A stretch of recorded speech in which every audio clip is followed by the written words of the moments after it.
Bismillahirrahmanirrahim. Assalamualaikum warahmatullahi wabarakatuh. Alhamdulillahi rabbil alamin. Wal 'aqibatu li ahli taqwa wal yaqin. Wala 'udwana illa 'alal zalimin. Asyhadu an la ilaha illallah wahdahu la syarika lah wa asyhadu anna sayyidana wa nabiyyana Muhammadan 'abduhu wa rasuluh. اللهم صل على فاطمة وأبيها وبعلها وبنيها وسر المستودع فيها بعدد ما أحاط به علمك. رب اشرح لي صدري ويسر لي أمري واحلل عقدة من لساني يفقه قولي أما بعد. Ikhwani wa akhwati rahimakumullah, di mana saja antum berada, mudah-mudahan kita semua senantiasa mendapatkan rahmat, hidayah, inayah dan bimbingan selalu di mana saja kita berada dan di mana antum berada. Saya masih berada di Salatiga, jadi seorang ikhwan dan masih ada urusan di sini. Mohon doanya semoga urusan kami ini sekeluarga diberikan kelancaran dan berkah dari Allah Subhanahu wa taala.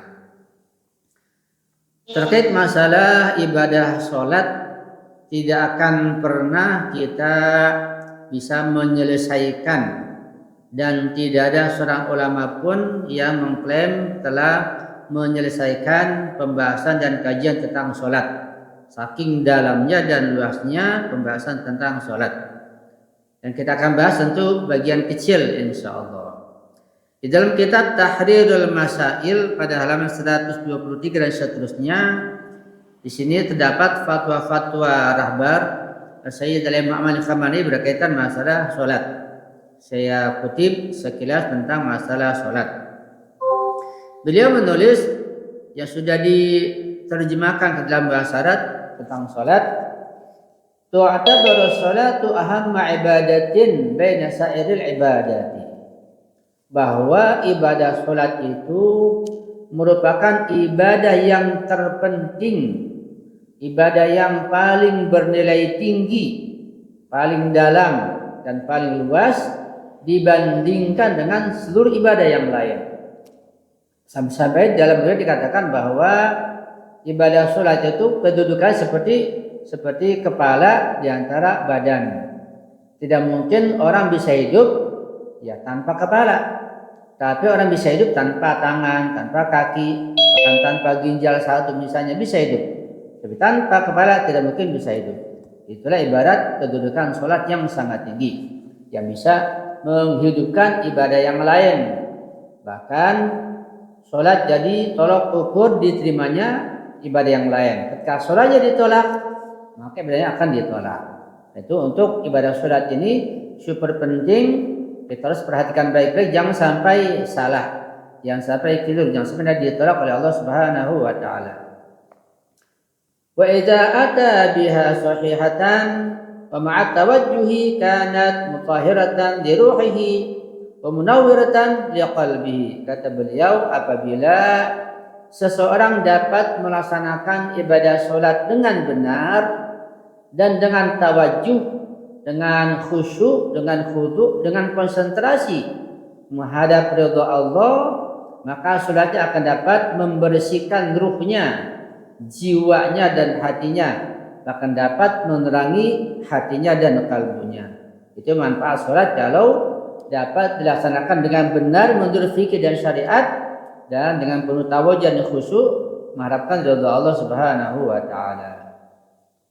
Wa taj'aluhu qadiran ala tarki sifatir radilah, ay annaha tutahhirul farda wal mujtama'a tadrijiyan minal qadarati wal awba'i.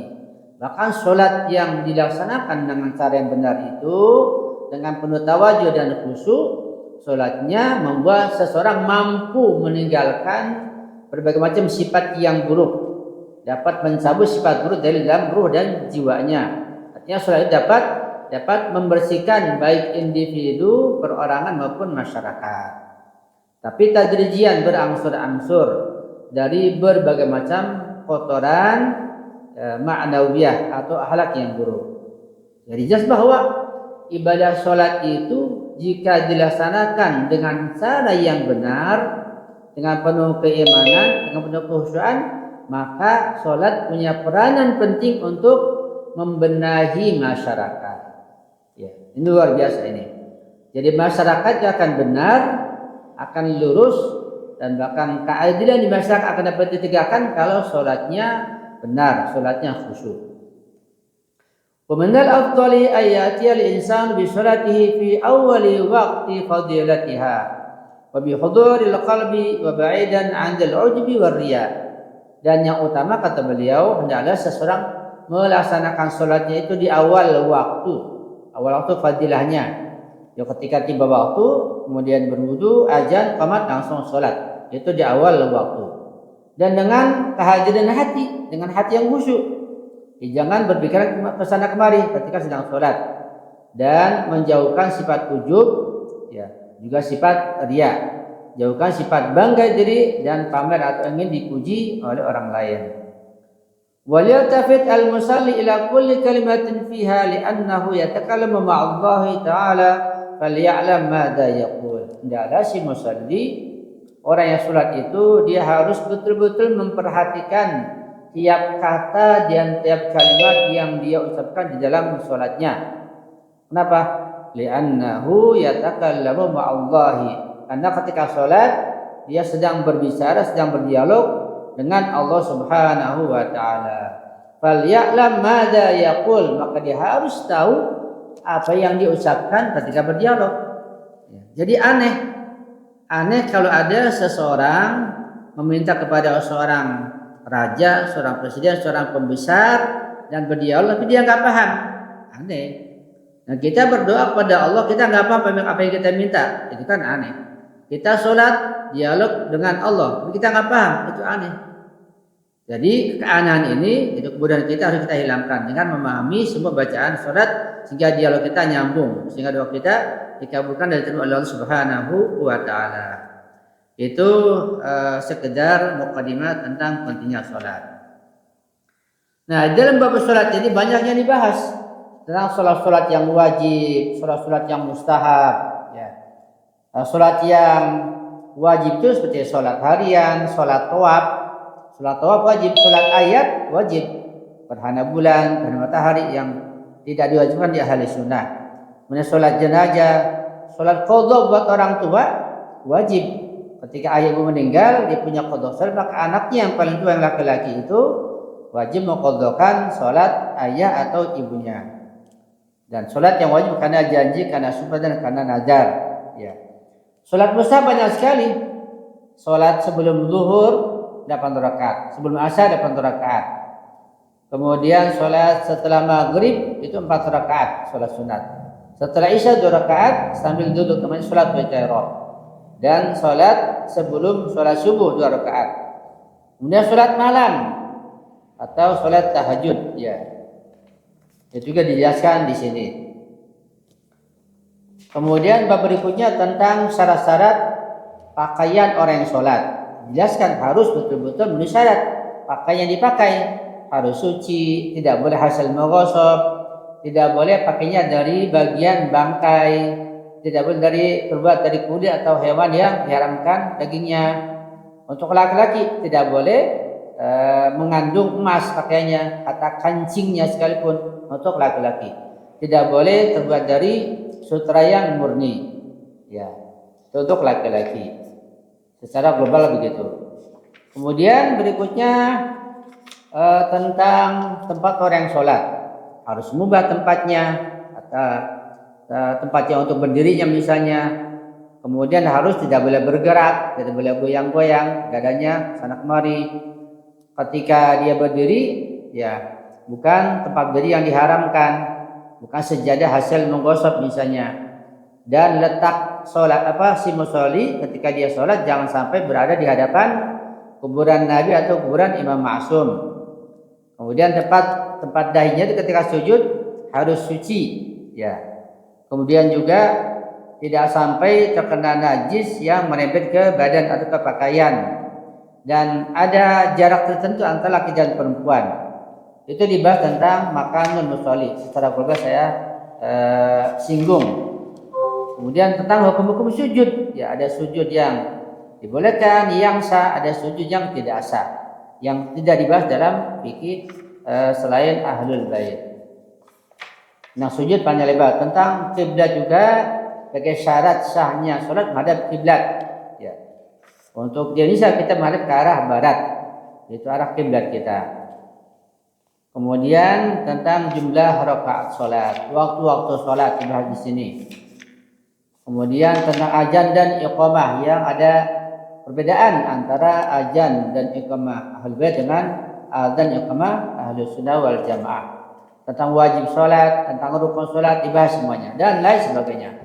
Itu tentang sedikit masalah sholat di dalam kajian fikih. Ya. Nah, sekarang kita buka sesi tanya jawab. Kita akan berdialog tentang masalah sholat. Yang punya pertanyaan dipersilakan, yang bisa menjawab juga dipersilakan, yang punya kritikan dan unek-unek dipersilakan berkaitan dengan masalah sholat. Ya, kalau tafadhol yang punya pertanyaan atau punya tambahan, ya, inginnya disampaikan, jadi persilakan. Tafadhol. Izin Ustadz. Ya. Boleh Ustadz? Ya, silakan Ibu. Ya, Assalamualaikum warahmatullahi wabarakatuh. Saya sangat tertarik tentang kajian tentang sholat ini. Pertanyaannya, bagaimana cara melaksanakan sholat yang pernah kita tinggalkan, baik yang kita sengaja lakukan maupun tidak sengaja lakukan, sedangkan kita sendiri juga lupa berapa kali kita meninggalkan sholat. Mungkin seperti itu Ustadz. Terima kasih. Assalamualaikum warahmatullahi wabarakatuh. Waalaikumsalam warahmatullahi wabarakatuh. Ya, mengenai sholat-sholat yang pernah kita tinggalkan dan kita sudah lupa jumlah rakaatnya, maka ulama mengatakan, semua mujtahid, semua marja mengatakan, kita ingat-ingat dan kita kira-kira dan kita lakukan jumlah yang meyakinkan. Misalnya kalau kita ragu, apakah kita meninggalkan sholat selama 10 hari ataukah 12 hari, maka yang meyakinkan ya pasti 10 hari gitu. Jadi kalau kita lupa yang sudah lewat, kita nggak ingat lagi, maka boleh kita kira-kira. Tapi jangan sampai kita was-was, maka kita cari yang meyakinkan. Setelah kita meyakinkan, kita laksanakan, sudah, jangan timbul keraguan lagi, begitu. Karena itu kalau kita punya hutang sholat, misalnya pada kondisi sakit, ya, atau kondisi tertentu, maka sebaiknya dicatat supaya kita nanti mengqadhonya dengan mudah. Terutama kalau misalnya pada kondisi sakit kemudian meninggal dunia, baik kita atau orang tua kita atau kawan kita ketika sakit parah dan tidak sholat, ya kita catat. Sehingga nanti kalau ayah kita, ibu kita meninggalkan sholat, maka anak pertama laki-laki diwajibkan mengqadhonya supaya tidak lupa, begitu. Nah, jadi sengaja bahwa kalau kita sudah lupa mengqadho sholat jumlahnya berapa, maka kita bisa memperkirakan berapa saja sampai kita itu datang keyakinan. Nah, itu yang disampaikan oleh para ulama dalam berbagai macam kitab fikih mereka. Jelas ya insya Allah. Kalau kurang jelas bisa ditanyakan lagi sisi mana yang kurang jelas. Terima kasih Ustaz. Assalamualaikum Abu Yan. Waalaikumsalam warahmatullahi wabarakatuh. Ya, tafadhal. Apa bedanya antara sholat malam dengan sholat tahajud? Itu yang pertama. Lalu yang kedua, bagaimana tata cara sholat malam di dalam mazhab Ahlul Bait? Dan yang ketiga, adakah bedanya dengan cara di Sunni? Itu sih Abu ya. Mohon penjelasannya dan penerangannya. Terima kasih Abu ya. Assalamualaikum. Assalamualaikum warahmatullahi wabarakatuh. Ya, yang pertama antara sholat malam dengan sholat tahajud itu hanya beda di nama saja, intinya sama. Nama sholat malam diambil dari riwayat, ya, nafilatul lail. Nah, nama sholat tahajud diambil dari ayat, ya, minal laili fatahajjad bihi nafilatal lak. Pada sebagian malam bertahajudlah engkau untuk melaksanakan sholat yang sunat tersebut. Jadi sholat malam dengan sholat tahajud dia juga beda nama tapi intinya satu. Dilaksanakan pada malam hari seperti itu. Dan memang ada perbedaan antara sholat tahajud atau sholat malam yang dilaksanakan oleh Ahlul Bait madhab Syiah Imamiyah dengan madhab Ahli Sunnah wal Jamaah. Jumlah rakaatnya sama, yaitu 11 rakaat. Nah, dalam Ahlul Bait lebih rinci, lebih detail dan lebih jelas. Jadi kalau kita mengkaji perbandingan antara mazhab-mazhab yang ada ini dalam fikih yang sangat banyak sekali, maka kita akan pasti menemukan dan menilai bahwa fikih dan syariat Ahlul Bait lebih detail, lebih dalam dan luas dan lebih jelas. Maka begitu pun tentang tata cara salat malam dan salatul lail atau tahajud lebih jelas penjelasannya. Salat tahajud, salat malam dalam Ahlul Bait adalah 11 rakaat, dilaksanakan 2 rakaat seperti salat subuh. Dan sebanyak 8 rakaat yaitu 2 ya. 2 rakaat niat salat malam atau salat tahajud. 2 lagi niat salat tahajud juga salat malam. 2 lagi niat salat tahajud salat malam. 2 lagi niat salat tahajud salat malam. 8 rakaat niatnya salat tahajud salat malam. 2 lagi niat salat syafa' namanya. Yaitu salat untuk menggenapkan. Nah, 1 rakaat itu niat salat witir. Itu tentang niat salat tahajud atau salat malam dalam mazhab Ahlul Bait ya. Jadi 8 rakaat dua-dua niatnya salat malam atau salat tahajud dan 2 rakaat niat salat syafa' dan 1 rakaat niatnya salat witir. Kalau di Ahli Sunnah tidak ada penjabaran sedetail itu. Boleh diniati salat tahajud semuanya. Bahkan salat witirnya boleh 3 rakaat. Bahkan 3 rakaat boleh 2 1 boleh 3 rakaat sekaligus gitu. Itu di Ahli Sunnah seperti itu, ada perbedaan.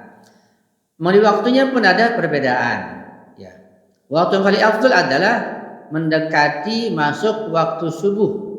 Artinya semakin dekat masuk waktu subuh, maka semakin afdal, semakin utama untuk melaksanakan sholat malam. Bisa jam 3 atau setengah 4 atau kalau subuh itu mungkin setengah 5. Ya di sini kira-kira maka jam 4 pun sangat bagus. Gitu. Sekalipun hanya dapat 2 rakaat saja. Jadi semakin dekat dengan waktu subuh semakin afdal untuk melaksanakan sholat malam. Dan apakah sholat tahajud itu bisa dilaksanakan sebelum tidur? Boleh. Kalau di Ahli Sunnah harus tidur dulu. Sebagian mengatakan begitu. Kalau nggak tidur nggak boleh.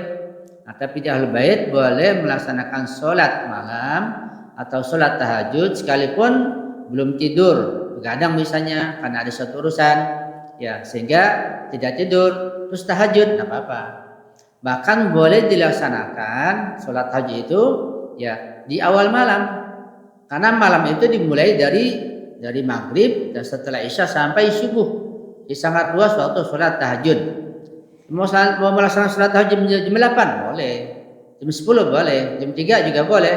Tapi yang paling afdal sepertiga malam terakhir, yaitu semakin mendekati waktu sholat subuh. Ya, beda dengan di Ahli Sunnah wal Jamaah. Tetapi yang afdal antara sholat tahajud di awal malam dengan nanti mengqadhanya lebih afdal mengqadha. Ya salat tahajud bisa jadi diqadha begitu. Ya mungkin itu sekilas mengenai salat tahajud dan tata caranya. Adapun bacanya ya Fatihah, suratnya bebas. Suratnya bebas. Boleh surat yang pendek, surat yang panjang, apa saja boleh. Ya. Dan rakaatnya kalau nggak mampu 9 rakaat, ya 2 saja boleh, 4 boleh, 6 boleh semampunya. Kalau nggak bisa melaksanakan secara lengkap, boleh semampunya berapa saja. Itu mungkin ala kata secara global. Kalau kurang bisa saya tanyakan lagi apa yang kurang. Ya. Assalamualaikum Ustaz, mau nanya nih. Waalaikumsalam. Wajah Dedek silakan, Masya Allah. Sehat Ustaz, ini Afwan baru on air kok. Kurang lebih 15 menit karena baru saya kondangan Ustaz. Pertanyaan saya Ustaz, sederhana Ustaz, Afwan nih.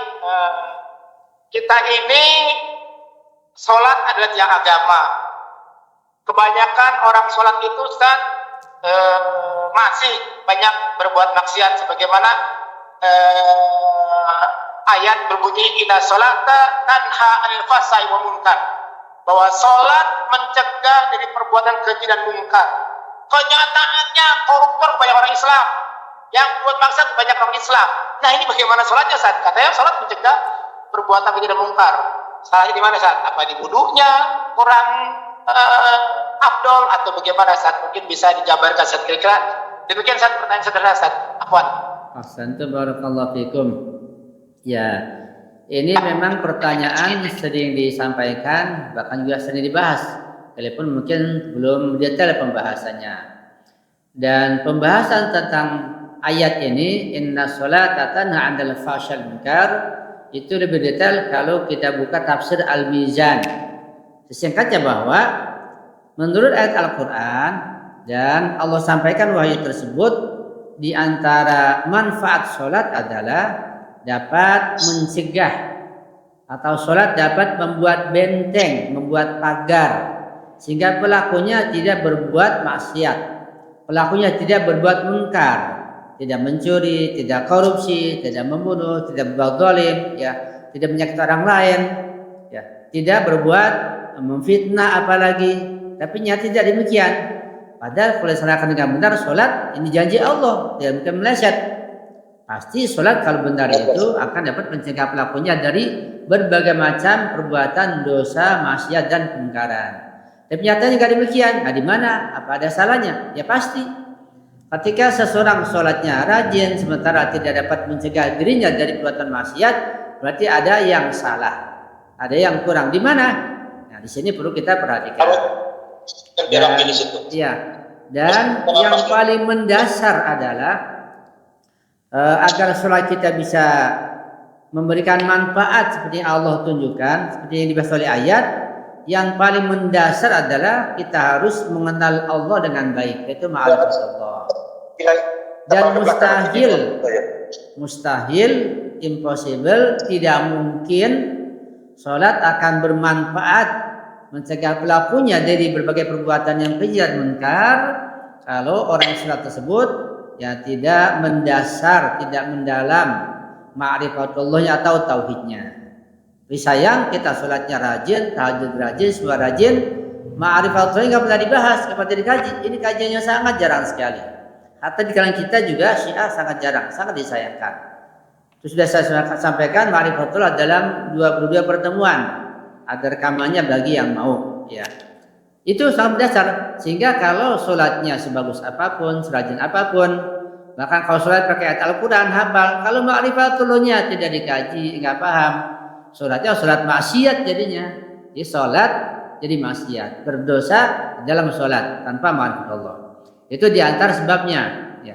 Tentu banyak sebab yang lain. Sebab kalau kita mengkaji falsafah dan kita mengkaji tafsir Al-Mizan, bahwa inna sholata tanha 'anil fahsya'i wal munkar itu bukan al-illatul wahidah, bukan ilah satu-satunya. Ya sedikit falsafah ya, nggak apa-apa ya.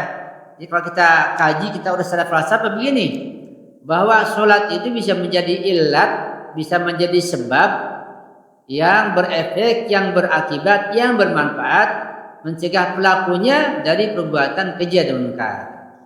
Jadi tujuan atau efek atau akibat atau ma'lul ya yang ingin dicapai lewat sholat adalah mencegah perbuatan yang keji dan munkar.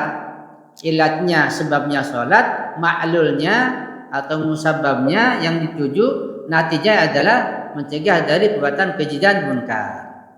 Nah kita bertanya, illah itu, sebab itu ada illah tamah, ada illah sempurna, ada illah yang kurang, begitu. Nah, dalam filsafat dikaji bahwa tidak ada dalam filsafat itu satu-satunya sebab, tidak ada. Kalau ada ungkapan satu-satunya sebab itu hanya tasamuh atau toleran. Dalam filsafat mustahil, tidak ada dan tidak mungkin illat itu, sebab itu hanya satu, mustahil. Misalnya satu contoh, terjadi kebakaran, ya. Ada orang mengatakan ini tidak sebab yang lain, sebabnya hanya satu, yaitu adanya misalnya koslet misalnya. Itu dalam filsafat tidak mungkin, mustahil, sebabnya hanya satu, itu hanya terjadi kebakaran. Tadi sebut seperti itu biasanya karena itu ilat yang dominan, ilat yang terbesar. Itu bisa dikaji secara detail. Jadi jelasnya bahwa sholat itu bukan satu-satunya ilat, bukan satu sebab yang menjadikan seorang tercegah dari perbuatan yang keji dan munkar. berarti harus ada ilat yang lain. Apa ilat yang lain? Nah, macam-macam. Ya. Sholatnya ada muqaddimah, wudunya harus benar. Kemudian fikihnya harus benar. Nah, syarat-syaratnya banyak sekali. Syarat-syaratnya, wudunya harus benar, sholatnya harus benar. Kemudian syarat-syarat tempat sholatnya tadi, kemudian tempat pakaiannya harus suci. Kemudian juga tadi itu dasar keimanannya dan seterusnya. Ketika lengkap semuanya baru akan menghasilkan tanha 'anil fahsya'i wal munkar. Ketika ada yang kurang tidak akan melahirkan tanha fahsya'i munkar. Tapi ini penjabaran cukup panjang tentunya, nggak bisa diketahui secara detail di tempat yang disebut ini. Singkatnya bahwa kalau kita ingin sholat kita menghasilkan tanha fahsya'i munkar, yang paling mendasar adalah harus kita melaksanakan kajian ma'rifatullah secara mendalam, luas dan benar. Ya, itu ma'rifatullah. Kemudian fikihnya harus benar. Kalau wudunya salah, ya tidak akan sampai. Sholatnya salah, tidak akan sampai. Fikihnya harus benar dan fikih benar fikih ahlul bait. Wudunya, sholatnya dan seterusnya. Itu yang kedua. Yang ketiga, hati kita bersihkan. Hati kita, ruh kita juga kita bersihkan dari sifat-sifat yang buruk, dari hasud, dengki, ujub, suka menggibah, ya takabur, kita bersihkan. Itu harus ada. Ketika nggak bersihkan, mustahil akan mencapai tanha 'anil fahsya'i wal munkar. Itu juga merembet nanti kepada masalah makanan, dan mustahil hati bisa bersih kalau makanannya kotor, kalau syubhat, ya makan ayam yang disembelih oleh orang sembarangan, oleh orang yang enggak baca bismillah, macam-macam. Jadi banyak ilat, banyak sebab, banyak muqaddimah yang perlu kita sediakan, kita lakukan. Ya, ilatnya semua ini untuk mencapai tanha 'anil fahsya'i wal munkar. Ketika semuanya dilaksanakan, masalah keimanannya, ma'rifatullahnya, masalah fikihnya, kemudian masalah akhlaknya, kebersihan hatinya, masalah makanan, semua diperhatikan, mustahil akan tanha 'anil fahsya'i wal munkar. Mustahil. Sehingga kalaupun rajin sholat, korupsi jalan terus, maksiat jalan terus. Kenapa? Karena syarat-syarat yang banyak ini sebagai ilat-ilat yang pertama tidak dilaksanakan. Ini jarang dikaji. Itu mungkin Pak Jadi masih global tentunya, karena dibahas ya macam satu pertemuan. Globalnya begitu insya Allah. Ya. Baik Ustaz, syukran banget Ustaz. Intinya bahwa memang harus mengenal dengan ma'rifatullah, butuhnya baik, kemudian hatinya juga baik, perilaku dan sikap juga baik, sehingga setelah itu menyatu dalam diri kita. Syukran banget, syukran Ustaz. Insyaallah Ustaz. Iya. Anda tambahkan sedikit karena sekalipun sholatnya benar banget fikihnya, kemudian akidahnya juga benar banget. Kalau hatinya kotor, ya sholat juga nanti juga membuat kejahatan, berbuat zalim, bahkan nggak segan-segan, nggak malu-malu menyebarkan fitnah. Itu bahkan fitnah yang sangat nggak logis, fitnah yang sangat mustahil, fitnah yang sangat menjijikan, berani dilantarkan oleh orang yang sholat juga. Sholat fikihnya benar, ya. Apalagi misalnya akidahnya ada dan akidah juga. Gitu. Kalau hatinya kotor, maka orang itu sholatnya benar, fikihnya benar, nggak malu-malu melaksanakan kemungkarannya secara halus, sekalipun kemungkaran itu sangat menjijikan, sangat tidak logis, menyebarkan fitnah. Na'udzubillah min dzalik, jangan sampai ada di hati kita. Harus hati-hati insya Allah. Itu tambahan dari saya insya Allah. Afwan. Ya, Assalamualaikum Ustaz. Waalaikumsalam warahmatullahi wabarakatuh. Ya, silakan Ibu. Ya, izin bertanya. Ini Ustadz minta tolong tipsnya untuk kita bisa sholat dengan syarat-syarat hukum Syiah, termasuk untuk sujudnya kalau kita lagi umroh, Ustadz. Karena agak susah ya di sana kan situasinya seperti apa gitu. Sedangkan kita pengen sholat dengan baik gitu seperti itu, Ustadz. Mohon petunjuknya. Ya. Tentu fikih haji itu ketika umroh beda dengan kondisi biasa. Secara singkat bahwa ketika kita sholat di Mekah khususnya juga di Madinah itu berbeda dengan kita sholat di Indonesia yang lebih bebas. Nah, itu ada fatwa ulama yang sedikit ada perbedaan. Kalau rahbar lebih longgar. Rahbar Imam Ali Khamani lebih longgar ketika kita berada di Madinah atau di Mekah khususnya pada musim haji. Nah, ketika kita diperhatikan dan punya kita ada Indonesia, karena mereka itu orang Saudi, askarnya mereka ketika memperhatikan orang beda ketika mereka memperhatikan orang Libanon, orang Iran yang lebih berani, yang bisa melawan dengan kita.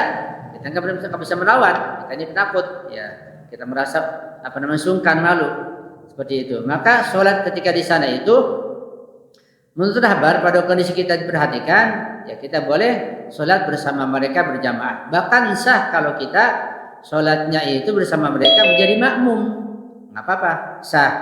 Dan kalau kita sudah berusaha mencari sujud yang sah di atas marmer, nggak ada, udah berusaha nih nggak ada. Dan kalau pakai tisu nggak mungkin, pakai alat sujud lain nggak mungkin, pasti akan ketahuan, kan ada kamera di mana-mana akan tetap nanti nggak mungkin juga. Maka pada kondisi seperti itu ketika nggak mungkin semuanya, boleh sujud di atas apa saja.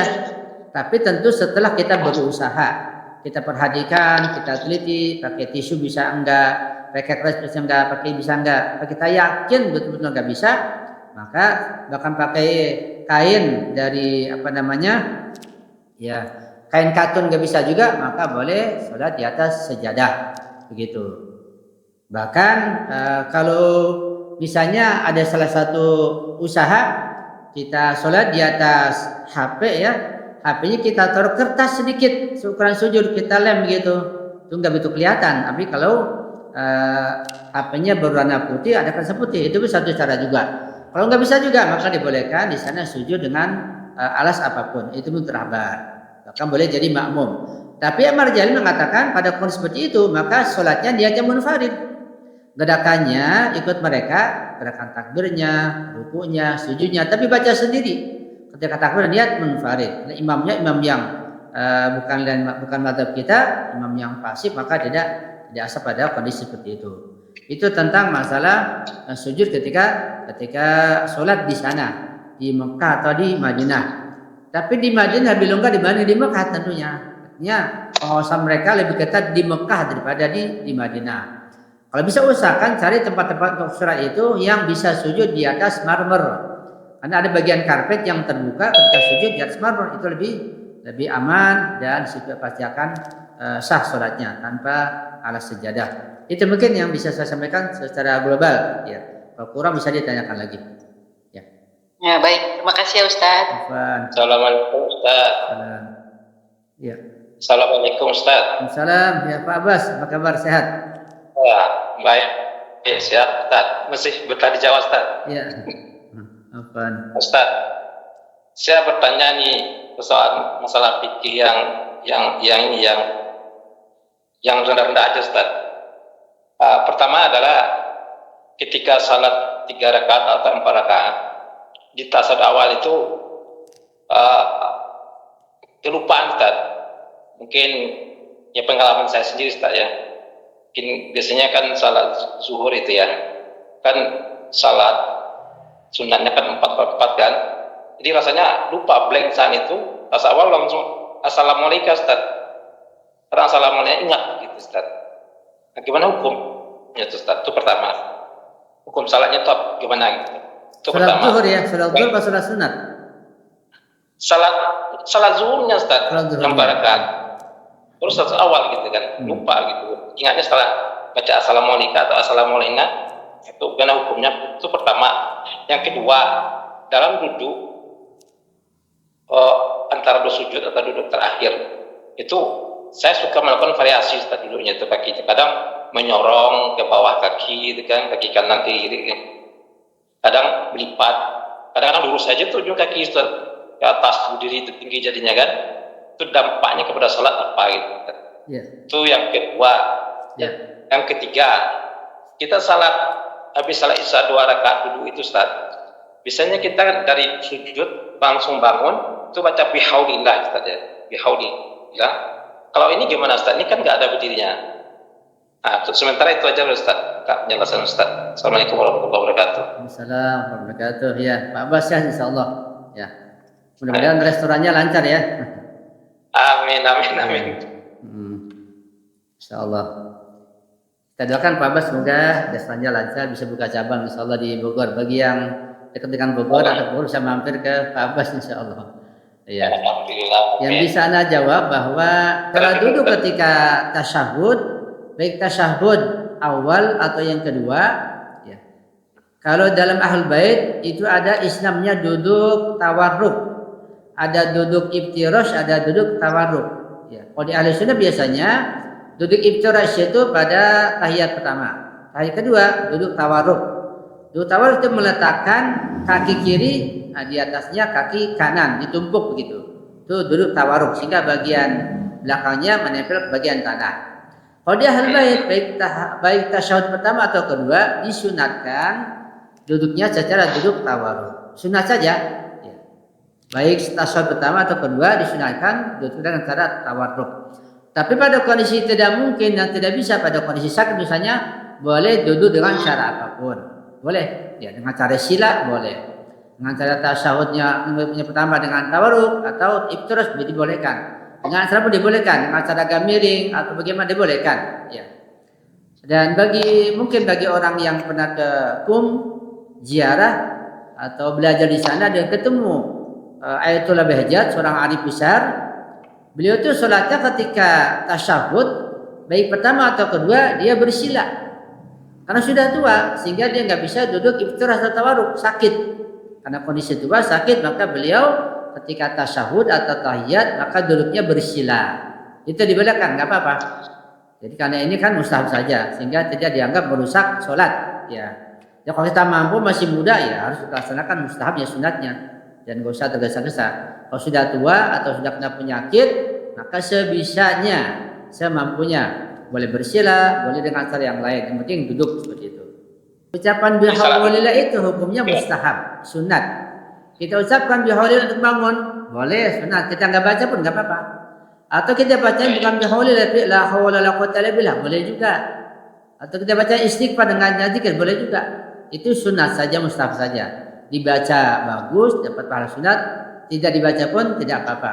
Cuma sebaiknya yang paling bagus membaca bihaulillah dengan tuntunan Imam Ma'sum.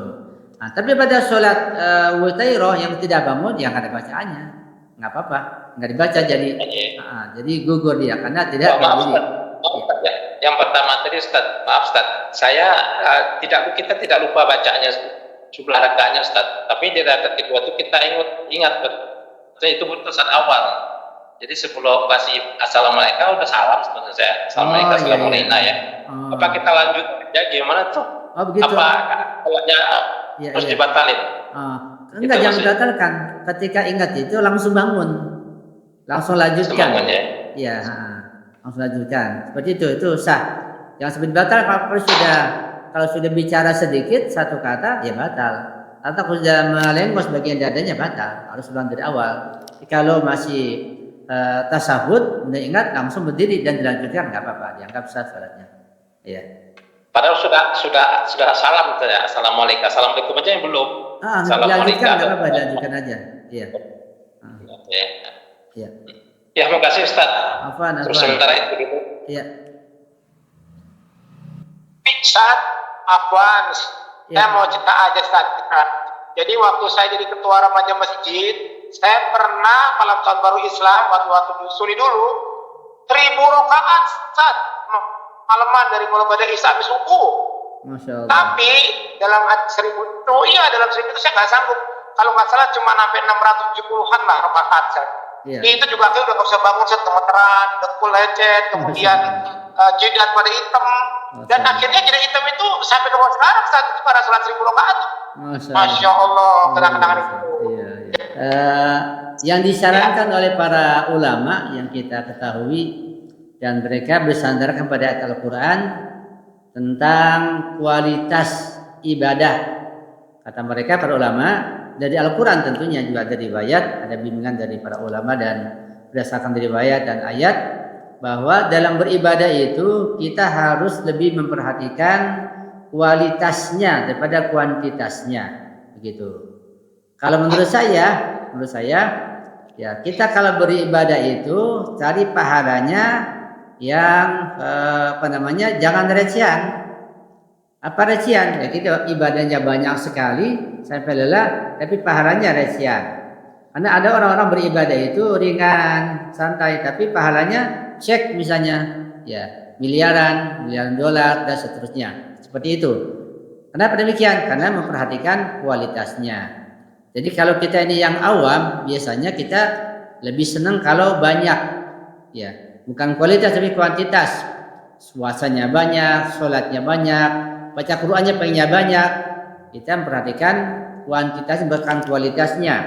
Sehingga kalau kita memperhatikan kualitasnya, nanti akan kita lihat di akhirat bahwa sholat 2 rakaat saja dengan kualitas yang tinggi, yang bagus, itu bisa mengalahkan sholat yang jutaan rakaat yang tidak ada kualitasnya. Baca sholawat 1 kali dengan mengenal ahlul bait, mentaati mereka, mengikuti mereka. Baca sholawat 1 kali itu nggak bisa disamakan dengan sholawat jutaan kali. Jadi kata ulama, kita harus memperhatikan kualitasnya bukan kuantitasnya, seperti itu. Ya mudah-mudahan kita bisa meningkatkan ibadah. Ya, jadi sholat malam pun kita perhatikan kualitasnya, jangan kita mengejar banyaknya. 2 rakaat nggak apa-apa, tapi 2 rakaat dengan fikih yang benar, wudunya benar, begitu, dengan saya benar. Dan kalau bisa nanti diselingi dengan baca Al-Quran, dengan belajar, sehingga betul-betul pahalanya bukan pahala recehan. Ya. Bisa antum dapat cek 1 lembar atau dapat kartu ya ATM isinya miliaran, kan ringan banget. Tapi dapat 1 karung uang, tapi uang recehan, ya berat. Jadi kalau kita ibadah jangan seperti bekerja dapat gaji recehan, ibadah yang ringan walaupun sedikit tapi kualitasnya bukan kuantitasnya. Ya, itu yang mungkin saran dari para ulama. Ya, di sini ada chatnya, saya baca ya, chat ini ada pertanyaan yang bisa saya baca. Ada berapa? Ya, ada pertanyaan 1, apa syarat-syarat diterimanya salat dan mengapa salat seperti kedudukan kepala dengan badannya? Syarat diterimanya salat, ya, ini ada pembahasan yang mungkin jarang dibahas dalam setiap ibadah. Dalam setiap ibadah itu ada namanya syaratus sihah, ada syaratul qabul.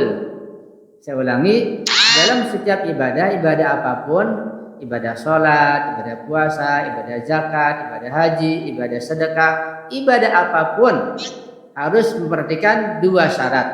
Pertama syaratus sihah, kedua syaratul qabul. Ibadah sholat itu juga harus memperhatikan syaratus sihah, syarat-syarat keabsahan namanya, syaratus sihah. Apa syarat keabsahan? Misalnya badannya suci, tempatnya suci, menghadap kiblat, berwudu terlebih dahulu dan seterusnya. Itu syarat-syarat keabsahan sholat, namanya syaratus sihah. Yang kedua adanya syaratul qabul. Sehingga ketika syarat-syaratnya tentang absah sudah terpenuhi, syaratul qabulnya tidak terpenuhi, maka akan ditolak oleh Allah. Kedua syaratul qabul, salat diterimanya. Nah, syarat qabul ada 2, yaitu harus ikhlas, tidak ada riya, tidak ada ujub. Kemudian harus berwilayah. Nah, ini yang berat, harus berwilayah. Sehingga ketika terpenuhi syaratus sihahnya, ya sholatnya berwudu dulu, semuanya suci, tempatnya juga tidak hasil menggosok, wudunya sudah benar, menghadap kiblat, semua terpenuhi. Kemudian juga tidak riya, juga tidak ujub dan seterusnya, tapi tidak berwilayah, maka juga tidak mencapai qabul di sisi Allah Subhanahu wa taala. Itu jadi syarat-syarat diterimanya salat harus terpenuhi syaratus sihah dan syaratul qabul secara global seperti itu. Kemudian mengapa salat seperti kedudukan kepala seperti badannya? Karena ibadah salat meliputi berbagai macam kandungan akidah dan syariat. Sehingga ibadah salat ya dia mewakili ibadah-ibadah yang lain, sangat penting. Dan kalau kita baca kandungannya, maknanya dan tafsirannya itu sangat dalam. Apalagi kalau melihat dari gerakan-gerakannya. Sehingga salat itu memiliki kedudukan seperti lokomotif untuk gerbong. Nah, kalau gerbong sebagus apapun, sebanyak apapun, nggak ada lokomotifnya ya nggak jalan. Ibadah yang lain sebagus apapun, ibadah sholatnya nggak ada, ya itu oleh Allah. Saking pentingnya masalah ibadah sholat, sehingga dia menjadi pelopor, menjadi kepala, menjadi gerbong, lokomotif bagi gerbong yang lain. Kenapa? Karena kandungannya sangat dalam, mengandung akidah situ, ada sisi akhlak, sisi fikih. Bacaan-bacaan pun dari Al-Fatihah, Al-Fatihah Ummul Quran, ya, induknya Al-Quran, Al-Fatihah itu. Juga yang lainnya sangat dalam, sehingga singkatnya bahwa sholat itu sebagai kedudukan seperti kepala daripada badannya.